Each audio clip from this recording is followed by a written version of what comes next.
A child will die every 7 seconds from a water-related disease. Researcher Oriana Bretschker says that daunting statistic is why she and a group of researchers at USC led by Dr. Ken Nielsen are building microbial fuel cells. That's because these living batteries have an interesting side effect. You get rid of the waste, you make a little electricity, you make a little energy, but you clean the water to the point of it being really distilled water. Bacteria eat waste in the negative or anode side of these fuel cells. That releases carbon dioxide, or CO2, and electrons, or energy. The electrons travel over to the positive or cathode side of the cell, where they connect with oxygen to form pure water. It could be used on almost any kind of waste as long as it didn't have really toxic material in it. Dr. Nielsen says his research will make it out of the lab and into real-world wastewater treatment facilities like the one behind me within the next 10 years. Traditional reclamation processes only reclaim about 50% of the water, but microbial fuel cells can get up to 98% of the water back. You imagine in the third world, people bring their waste, you give them some clean water.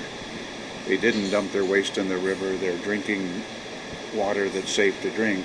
What a change.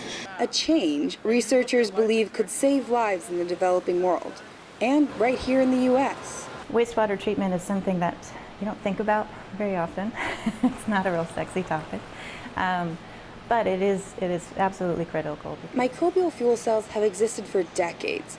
What makes this new twist on the technology special is that these fuel cells power themselves. What we're trying to do is provide a solution that can go anywhere. So if you wanted to have this work in a country that didn't have an electricity grid, it would work fine. Fantastic. And what about people who can't stomach the idea of drinking water that used to be waste? All water that you use is recycled. It's been used billions and billions of times before. Some people worry the fuel cells may be bad for the environment because they do make CO2. But Nielsen says it's nothing to worry about. It's a completely green process. All the CO2 that was in our bodies and in our poop came from CO2 in the atmosphere.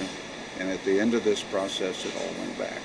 Even though the fuel cells do produce energy, it's a very small amount, just enough to power themselves.